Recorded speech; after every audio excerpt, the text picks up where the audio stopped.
You just found out you're expecting. Congrats, mommy and daddy. Oh, prepared na ako ha. Ready na ako sa binyag ni baby. Pero, ayan na nga. Habang masaya at excited kayo, may kasamang halo-halong emosyon yan. May kinikilig, kinakabahan, at oo naman, may nagpapanik. Iniisip ng iba, magkano ba ang gagastusin? Kakayanin ba ng budget natin? Dapat ba kaming mag-invest ngayon o intayin muna naming lumaki si baby? Alam nyo, nakakatuwa maging magulang. Pero hindi rin maiiwasan ang takot. And that is very, very normal. Kasi ang tanong talaga dito is, how do we give the best to our baby without ever going broke? Kung yan ang mga tanong na umiikot sa isip mo, breathe. Relax ka lang, ka-RFF, because you are in the right place.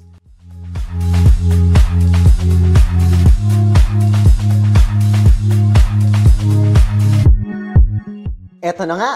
Hi mga mommy and daddy. I'm Juan from Ramver Financials again. And today, pag-uusapan natin kung paano nga ba talaga maghanda financially sa pagdating ni baby. From diapers to diplomas, we will break it down so you can welcome this beautiful new chapter with peace of mind and a solid plan. Now, this is especially for first-time parents. Pero kahit second or third baby nyo na, baka may bago pa rin kayong mapulot dito. Kasi ang goal natin for today's video is unang-una, maiwasan ang common money mistakes. Pangalawa, makatulong magdesisyon with confidence and practicality. At pangatlo, at syempre ma-prioritize si baby without sacrificing your long-term goals. Let's be real. Finding out you're going to be a parent, whether planned man yan o biglaan, is a whirlwind of emotions. Baka ngayon pa lang nag-google ka na ng baby names. O kaya naman, nag-i-scroll ka na ng mga cute na onesies. Pero alam niyo madalas, may isang bagay na hindi masyadong napapag-usapan. At ito yung financial side ng pagiging magulang. I get it. Siyempre, unang iniisip natin dyan, doctor visits, check-ups, baby shower, stroller, at iba pa. Pero ang totoo, pera pa rin ang magpapagalaw ng lahat. From hospital bills to milk, diapers, vaccines, insurance. Having a baby is a blessing. Yes! Pero malaki ding budget shift yan. And habang may gastos na din tayo na hindi maiiwasan, the good news is, pwede natin tong paghandaan ng maaga.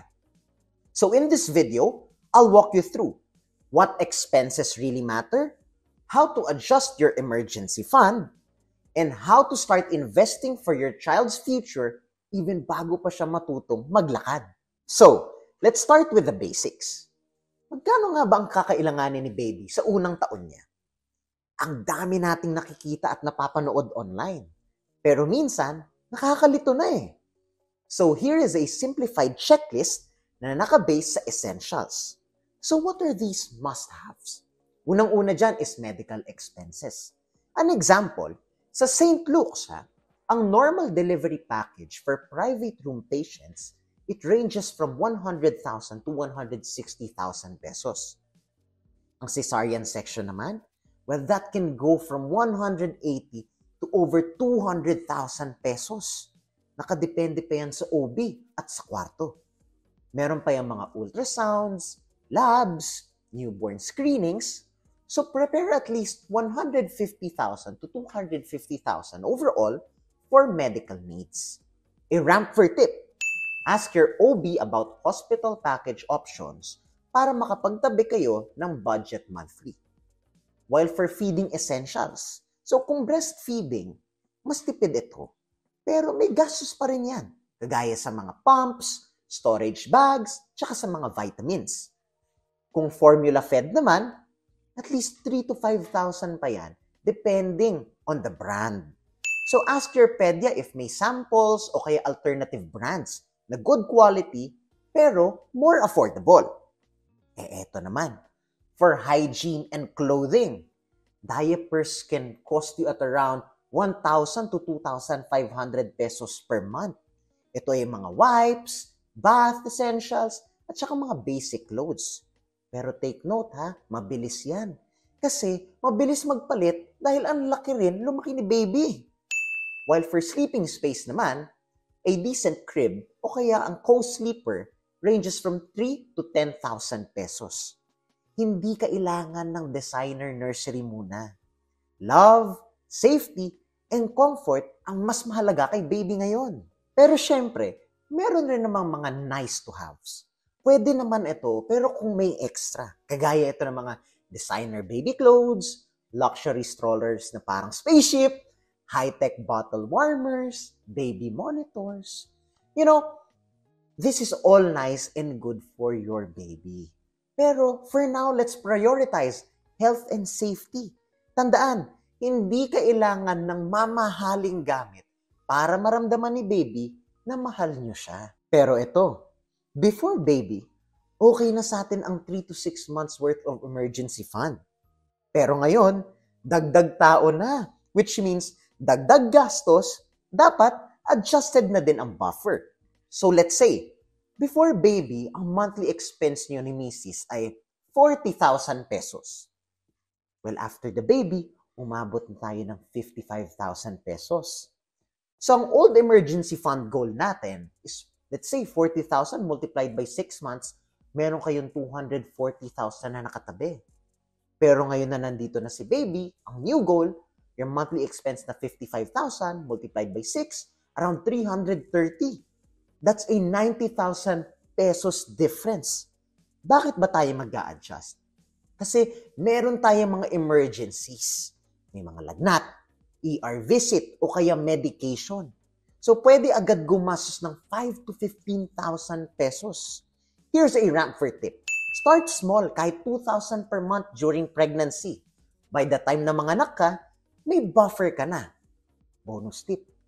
Open a separate bank account for your emergency fund para hindi mo siya nagagalaw accidentally for other gastos. So now, let's talk about protection for you and for baby. Alam nyo, marami sa atin sakalang iniisip ang insurance pag may nangyari na. Pero ngayon, may umaasa na sa inyo.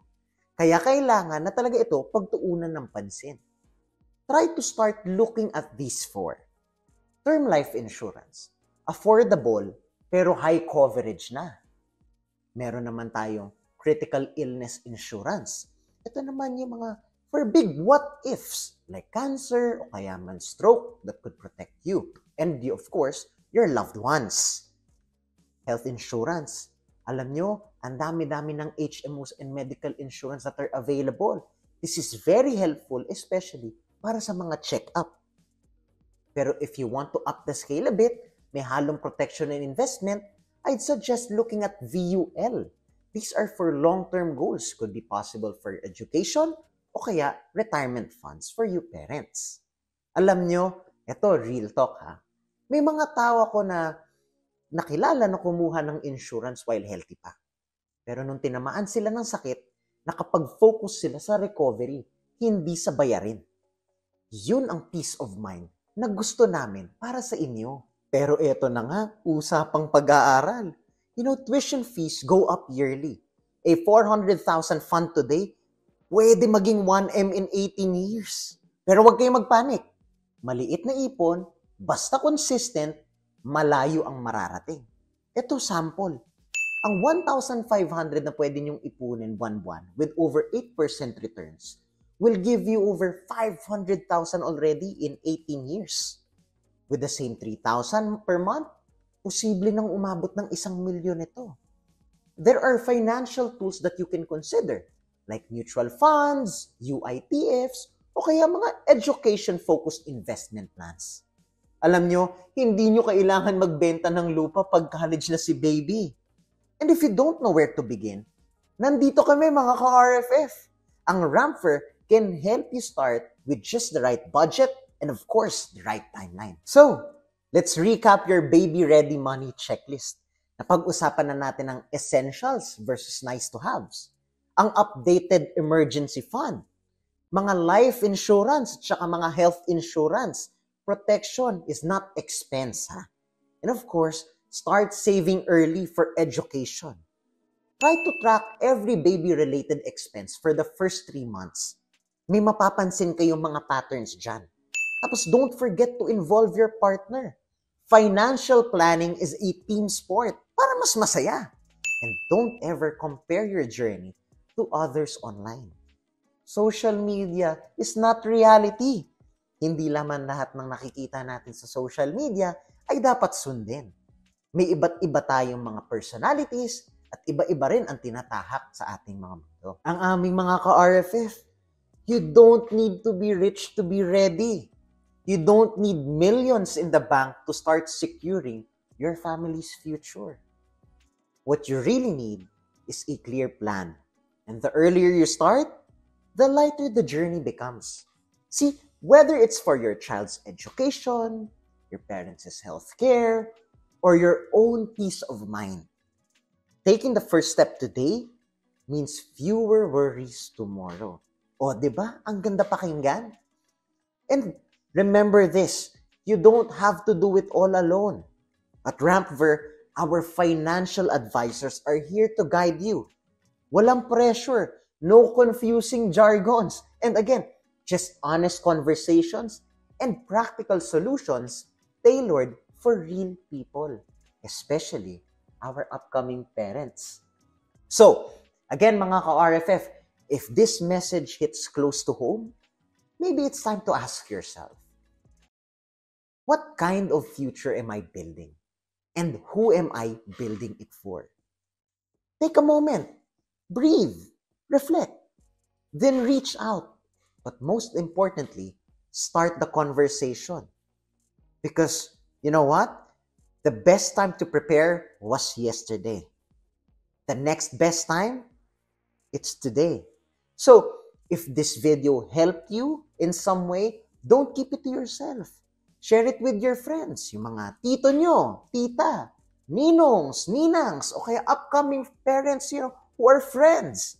Because financial readiness isn't just for the few. It's for all of us. So if you like this video and want more videos like this, please do subscribe to our YouTube channel and like this video, share it with your friends. But always remember mga ka-RFF, one step at a time, one step closer to achieving your financial dreams. Kita-kits ulit sa susunod na video mga ka-RFF. Bye!